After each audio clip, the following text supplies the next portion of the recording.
June 14th, Donald Trump celebrated his birthday with tanks, troops, and flyovers in Washington, D.C.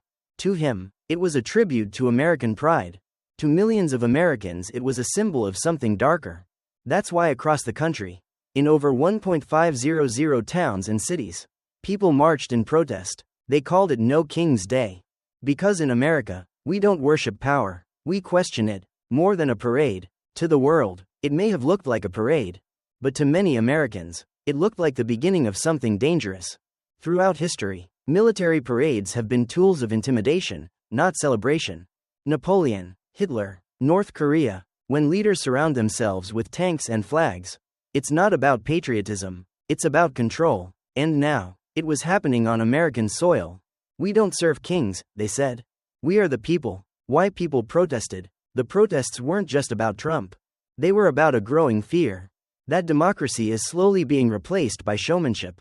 That power is being used not to serve, but to silence. People saw a president who praised dictators, who demanded loyalty, who called the press the enemy, and then put tanks in the streets.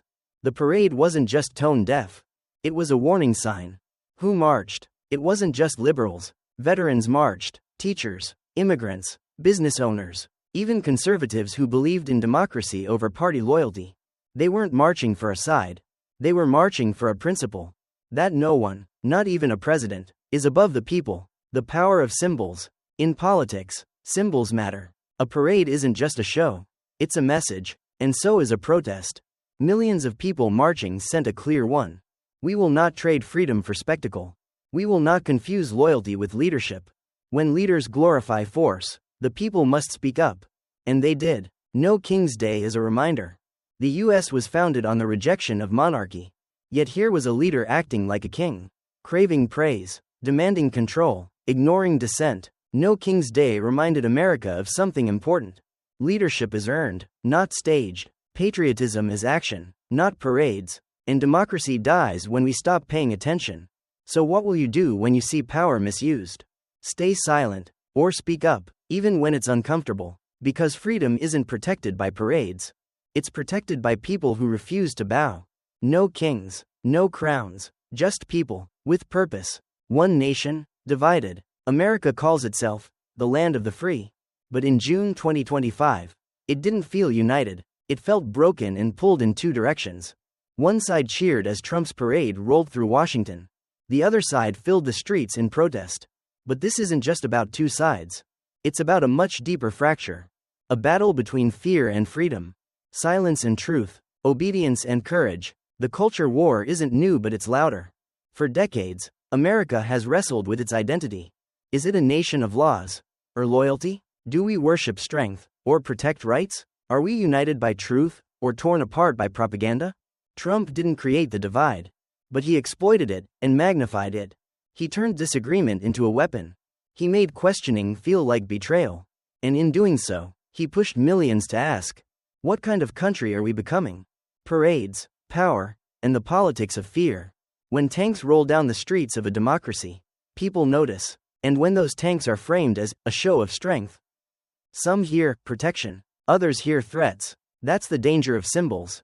They speak louder than speeches. For many Americans, the parade felt less like pride and more like pressure. A message that said, fall in line, follow the leader, or be left behind. No King's Day became a rallying cry. It started as a protest. But quickly, it became a movement, because it wasn't just about Trump anymore. It was about every person who ever felt unheard, unseen, unprotected by the system. No King's Day united people who disagree politically, but agreed on one thing. Authoritarianism has no place in a free country. Real people, real voices. At protests across the country, people shared their stories. A veteran in Pennsylvania said, I didn't fight overseas to come home and see tanks in the streets of my hometown. A mother in California held a sign, my son deserves a future without fear. A teenager in Texas said, this isn't just about Trump. It's about never letting anyone play king again. The movement wasn't organized by a party. It was born out of frustration, fueled by hope, and led by everyday people. Division isn't just about politics. It's about power. Some Americans want strong leaders. But when strength becomes dominance, and pride turns into propaganda, People begin to feel silenced. And silence leads to something dangerous: acceptance. If no one speaks up, abuse becomes normal, and what once felt outrageous starts to feel expected. That's what No King's Day tried to stop. Not just a parade, but a shift in how power is used, and abuse. Where does this leave us?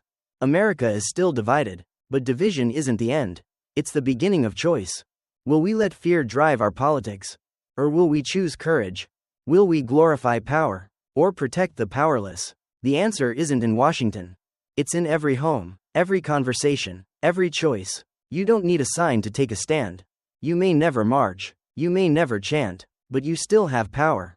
To speak, to question, to vote, to remind the world, we are citizens, not subjects. And this is still a country of the people, by the people, for the people. The parade is over, but the message remains. June 14th came and went.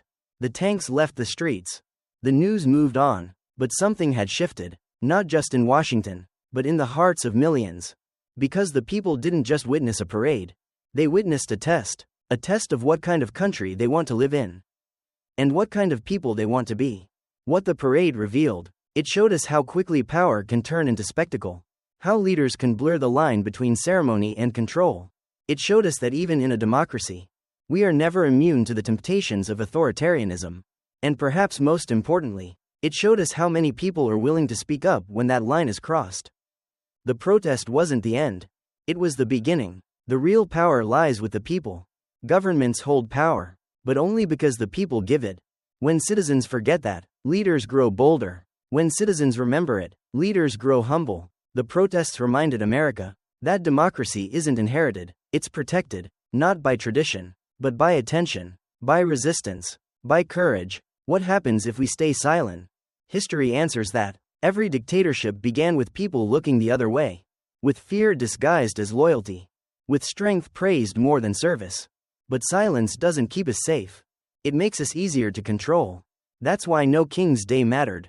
It was loud, it was inconvenient, it was necessary, because freedom doesn't disappear in one day. It fades when no one notices. The wisdom of the past. The founding fathers of the US didn't just rebel against a king.